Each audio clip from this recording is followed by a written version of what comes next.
उत्तर प्रदेशात नुकत्याच झालेल्या 61व्या राष्ट्रीय कुस्ती स्पर्धेत महाराष्ट्राच्या पैलवानांनी 3 पदकांची कमाई केली। महिलांच्या कुस्तीत कोल्हापूरची रेश्मा माने सुवर्ण पदकाची मानकरी ठरली, तर पुरुषांच्या कुस्तीत विक्रम कुराडे आणि उत्कर्ष काळे यांनी भारताला अनुक्रमे 1 सुवर्ण आणि 1 रौप्य पदक मिळवून दिलं। विक्रम आणि उत्कर्ष मधला समान दुवा म्हणजे ते दोघेही काका पवारांच्या आंतरराष्ट्रीय क्रीडा संकुल या तालिमीचे पैलवान आहेत। त्यामुळे कात्रजच्या आंतरराष्ट्रीय क्रीडा संकुलात यंदा दिवाळी मोठ्या उत्साहात साजरी होते। पाहुयात आमचा प्रतिनिधी मिकी घईचा खास रिपोर्ट।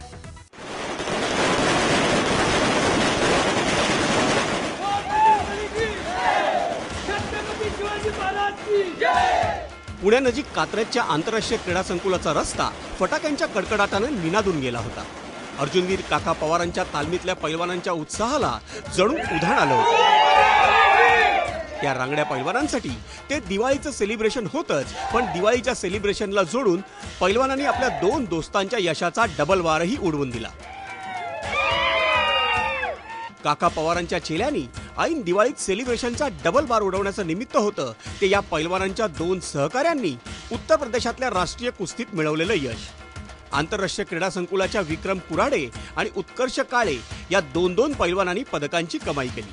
त्यामुळे साहजिकच पैलवानांनी दिवाळी मोठ्या मस्तीत साजरी केली। उत्तर प्रदेशातल्या राष्ट्रीय कुस्तीत पदक जिंकून विक्रम आणि उत्कर्ष पुण्यात परतले, त्यावेळीही पैलवानांनी पुणे रेल्वे स्थानकावर अफाट गर्दी केली होती।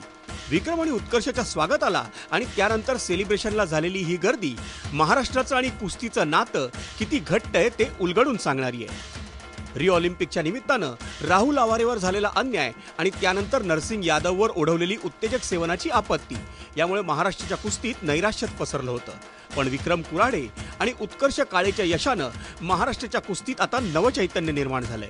महाराष्ट्र कशाच पद्धतीनं थोडा सुद्धा हरियाणा पंजाब दिल्लीला कमी नाही।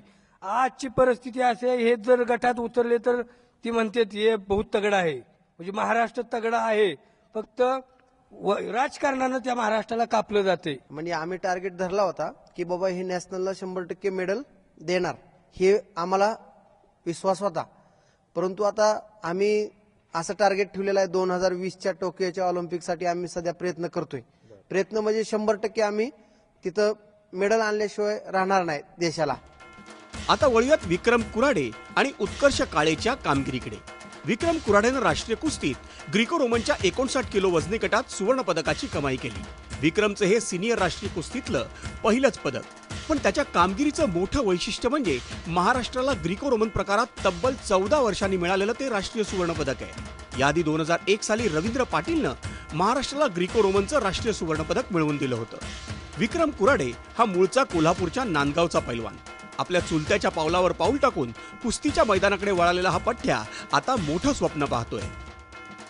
ह्या स्पर्धेच्या आधी आमच्या कोचेसनी 3 टाइम प्रॅक्टिस चालू केली होती, सकाळ दुपार आणि संध्याकाळ। त्यांचं शेड्यूल आम्ही फॉलो करत गेलो आणि तिथं आमचं मेडल आलं।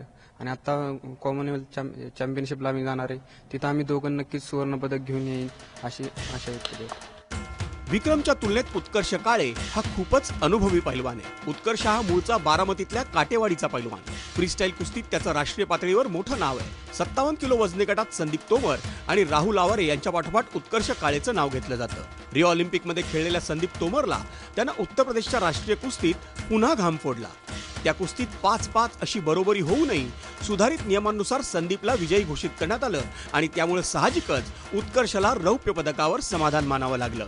अजून सुद्धा आमचं 3 टाइम प्रॅक्टिस चालूच आहे। पुढचा तर कॉमनवेल्थ चॅम्पियनशिप सिंगापूरमध्ये 3 तारखेनंतर होणार आहे। आम्ही 3 तारखेला इथून रवाना होणार आहे, तर तिथं आमचं टार्गेट आहे की गोल्ड मेडल आम्ही दोघं पण घेऊन येऊ। विक्रम कुराडे आणि उत्कर्ष काळे या दोघांनी उत्तर प्रदेशातल्या आपल्या यशाचं श्रेय हे वस्तादांच्या शिकवणीला आणि आपल्या मेहनतीला दिलं।